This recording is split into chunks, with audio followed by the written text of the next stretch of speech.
Assalamu alaikum students. This is your computer teacher Aisha Anwar. We are studying chapter number 3, which is about object oriented programming in C++.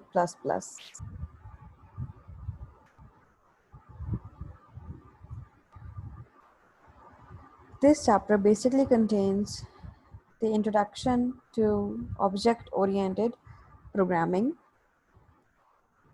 In this chapter, we are creating the base for learning the C++ language. All the other chapters contains the concepts from this chapter. Please be very careful in learning new concepts. I hope you will learn them well so that the rest of the chapters will be easy for you.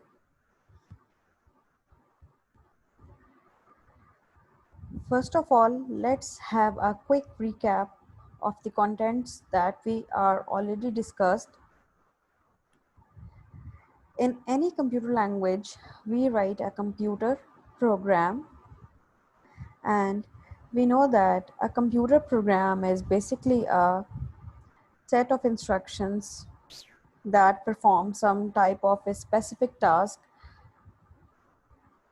whenever a program is executed. When a program is executed, it tells the computer what to do and how to do. There are many high-level languages available using which we can write commercial softwares, games, graphics related softwares, mobile applications, etc. So a computer program is a set of instructions, and these instructions may be hundreds and thousands and usually millions of lines. Whatever you see inside your computer screen and in your mobile screen is totally programmed, and whenever we use any software, any application, there is a specific program that is being written at its background, or that is written to create that application and that software. As previously we have discussed the example of PowerPoint and Zoom, right now I am using Microsoft PowerPoint to present this lecture to you, and I am also using the Zoom to record this lecture. So both of these are the application software which are also developed with the help of some type of programming languages. So all those such programs are written with the help of high-level languages. And high-level languages are those languages which are directly understandable by human beings, but we need a translator or a compiler in order to translate those high-level languages into low-level languages or machine language so that computer can understand it. Each language has its own compiler, its own language translator, using which this high-level language is converted into low-level language. The code which is written in high-level language is known as the source code, and when it is converted into low-level language, it becomes object code. We are revising structure of a C++ program. We are revising it again and again because it is an important concept. I hope you will learn it very well. Here you can see that this is the header file. All of you are now familiar with the header file. We are not going into that much details. The symbol hash include, this is the preprocessor directive. Preprocessor directives are used to include or used to attach the header files to the program. After header files and preprocessor directives, here comes a main function. Every C++ program has a main function, and whenever the execution of a program is begin, the flow basically goes inside the main function, and whatever written is inside the main function, that will be executed. We write the complete program or the complete code within the main function. This is the start of a main function or a start of our program, and this is the end of a main function or the end of a C++ program. Whatever we write, we have to write it within these two curly brackets. Here we have used a reserve word cout. Cout word is used to display the messages on the screen. For example, when this short program will be executed, the message information technology will be displayed on the screen. Now we are revising the concept of reserve words because today's lecture is close with the concept of the reserve word. The concept of reserve words is used in today's lecture, in today's main content that I am going to explain you. As we have discussed earlier, the reserve words are the special words which have predefined meanings, and those meanings are defined by the programming language, and each reserve word has a specific purpose. For example, the reserve word cout is used to display the messages on the screen. These reserve words cannot be used as a variable names. Today we will focus on this point because today we are going to learn about the variables and the constants. All the reserve words are written in lowercase letters, means in small letters. If you have noticed in this slide, the C++ program, all the letters are used are the small case letters or the small alphabets. So the words of a C language or all the reserve words are written in these small letters. The letter I and the letter T from the word information technology are capital because whatever you write within these inverted quotes after the cout will be displayed as it is on the screen. It is the message that you do want to display on the screen. It is nothing to do with the reserve words. It is the message that you are going to display. This is not the reserve word. So they can be capital, all small, first letter capital, or as per your requirement, how you want to display the message on the screen. But if you noticed, all the words that are the part of a language are written with the small letters. There are about 80 reserve words in C++, but it may vary depending upon the version that is being used. So here we need to revise that reserve words cannot be used as variable names. Means the reserve words have the predefined meanings, so they can only be used to perform that task. They cannot be used as variable names. If we use them as a variable names, we will be having an error message on our screen. I will show you in today's lecture as well what type of message it will display. So from this slide, we are going to start today's topic, which is about constants and variables. You must have familiar with the concept of constants and variables in computers and in mathematics as well. In computer programming, a constant is a value that does not change during execution of a program.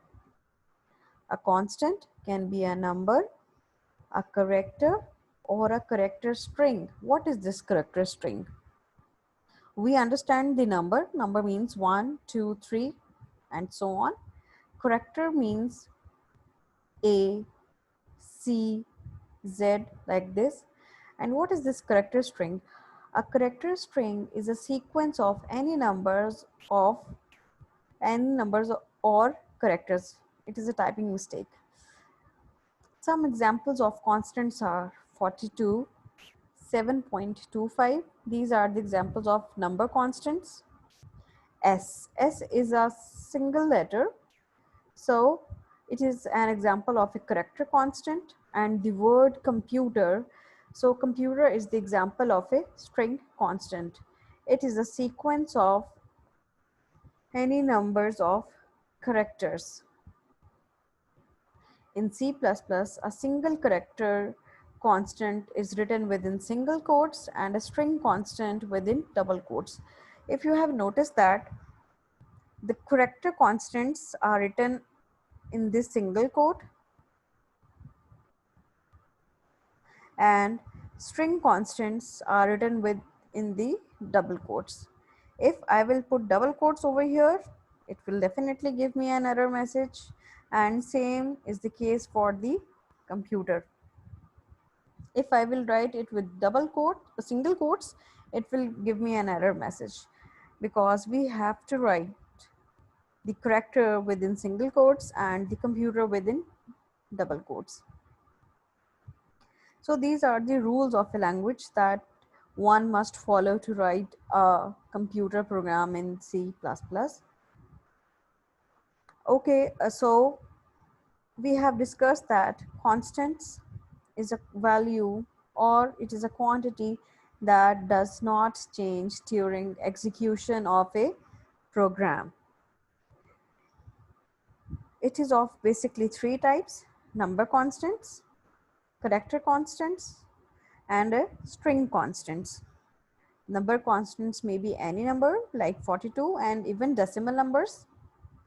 Character means single letter, and the string constant means the words. And variables are opposite to the constants. Variable is a quantity that may change during program execution. It is exact opposite to the concept of constants. A variable is the name of a memory location where data is stored. For example, if I write x is equals to 4, so somewhere in computer memory, this value 4 will be stored with the name x.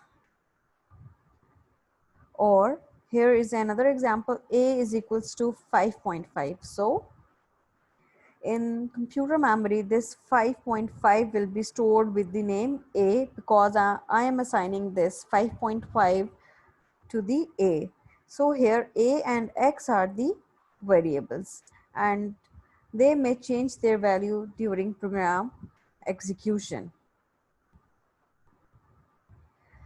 These variables are used in computer programs to store values of different data types. Different data types means different types of data, like here we have stored an integer value.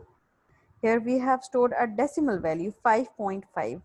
So it is an integer data type, and in C language this point type or decimal representation is named as floating points. This concept is will be discussed in next slides in next lecture actually. So here is another concept which is on page number 47 of your books. In C++ programming languages, const defines a variable whose values cannot be changed throughout the program.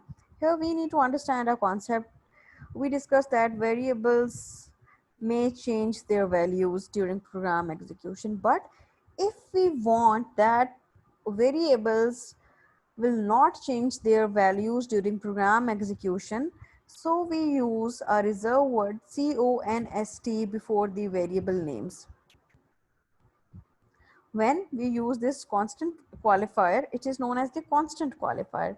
When we use this constant verifier qualifier, this variable will no longer remains as a variable.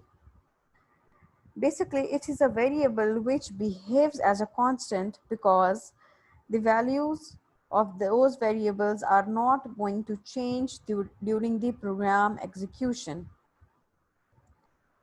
Here, it here is the syntax. For example, const and the variable name age is equals to 34. So age is a variable name.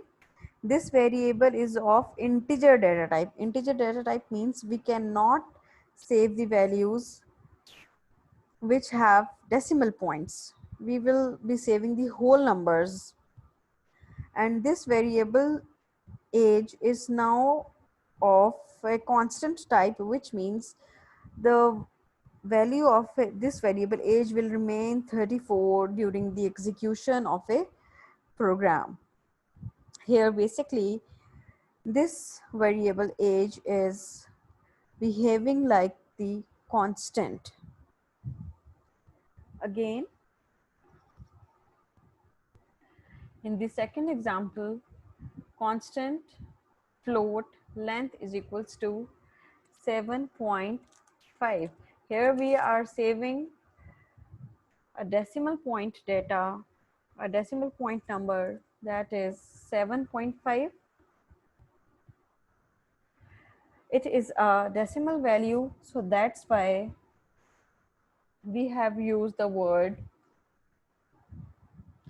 float with it.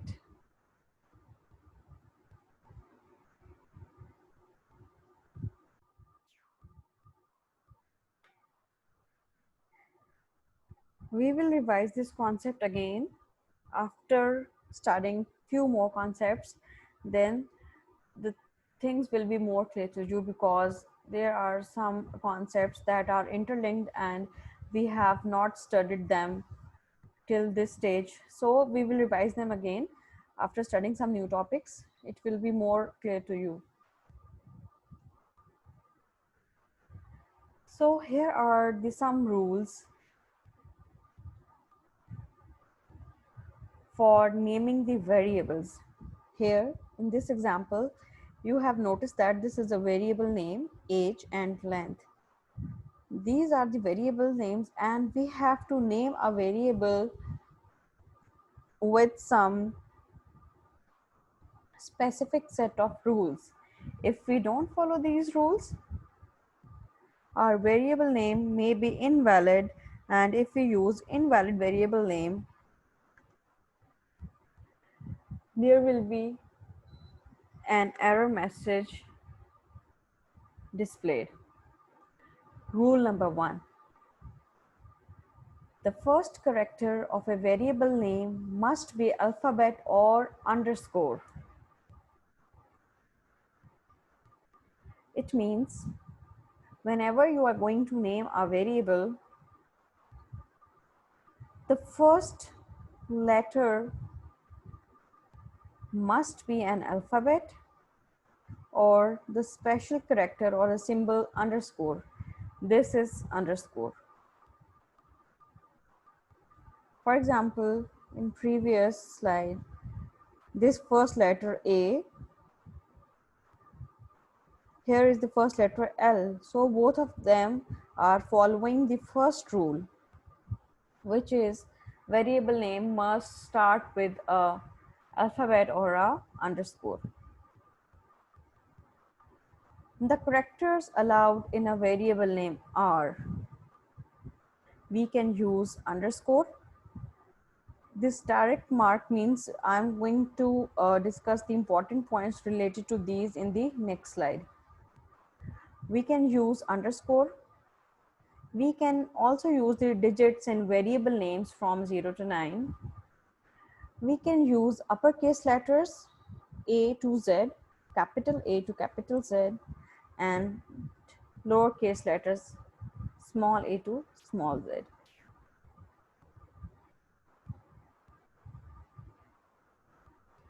An uppercase letter is considered different from a lowercase letter in C++.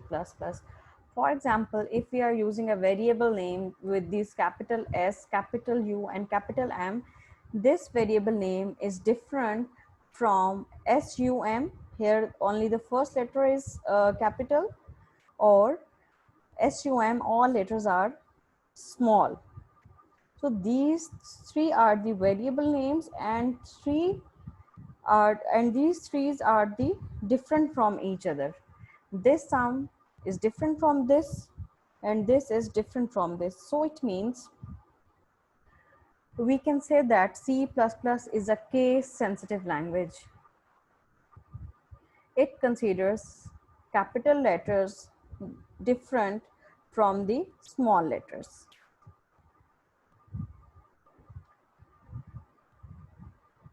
As we have discussed that we can use the underscore in the variable name.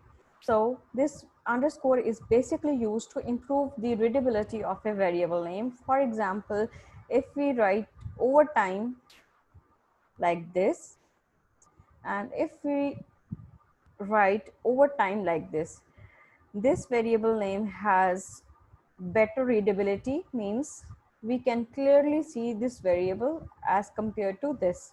So it improves the readability of a program if we use the underscores. So I'm going to revise the first two rules again, then we will discuss the rest of the rules. In first rule, we have discussed that our variable name must start with an alphabet or an underscore. The characters that are used in variable names are underscore, digits from 0 to 9, uppercase letters, and lowercase letters. Rule number 3, special symbols such as this $, @ percentage, hash, and the other special signs or symbols are not allowed in variable name. Rule number 4, blank spaces or comma is also not allowed. If we write overtime as over space time, then just because of that space, we will be having an error message on our screen. Rule number 5, reserved words of a C++ language are not allowed to be used as a variable name. Reserved word means the words which have predefined meaning, like cout, include, main, all of them are the reserved words, and reserved words cannot be used as variable names.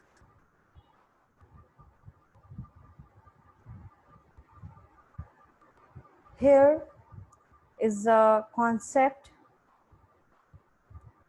that is again related to the variable. We have to declare and initialize a variable before its use in a C++ program. In declaration, we declare that this is a variable name and this variable is of this data type. For example, here we have used the word int x, y, z. Here, these are the three variables x, y, and z, and all of these three variables can store integer data type, means whole number. Like 200, we cannot say 50.2 or like this. Here is another example, the reserved word float, then the variable names length, breadth, and sum. It means these three are the variables names, and these variable names are declared as a floating data type. Means we can store values like 5.5, 3.14, or any other decimal point value. And here is the third example, character data type, and the variable name is ch. So we have declared three types of variables, three variables in this statement, three variables in this statement, and one variable in this statement. First of all, we mention the data type, and then we mention the variable name. And this variable name should be a valid one. It should start with a letter or underscore. It may use digits, underscore, capital and small letters both. The variable name should not contain the special characters. Blank spaces are also not allowed, and reserved words are also not allowed. This is the one method of for the declaration of a variables, and here it is another method in which we have initialized and declared the variables in the same statements. Initialized means we are assigning the values to the variable. For example, int is a data type, x is equals to 4, y is equals to 5, and z. Here we have initialized and declared x and y, but we have not initialized z, but we have only declared the variable z. In the next line, float is the data type, length is equals to 12.5, breadth is equals to 15.25, and sum is equals to 0. As it is of floating data type means we can store the numbers with the points. We are declaring and initializing. Both of them are done for these three variables, length, breadth, and sum. We have declared them. Declared means we have assigned the name with the data type, and initialized means we have also assigned the value at the assigned the values to the variable. Here the third example, character is again the data type, ch is the variable name, is equals to a. So the variable ch is initialized with the value a. Here variable x is declared and initialized with the value 4. Y is declared and initialized with the value 5.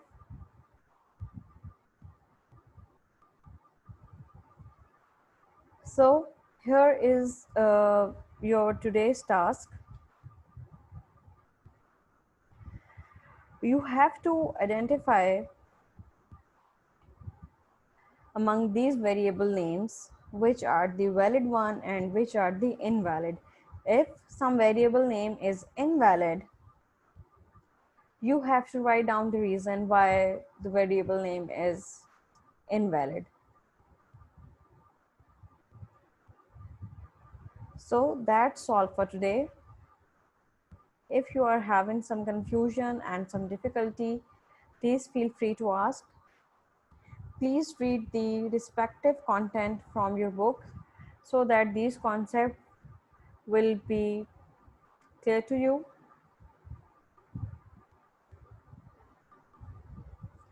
So here I'm going to say you thank you in C++. If I have to say or I have to convey a message to you, then I will be C out.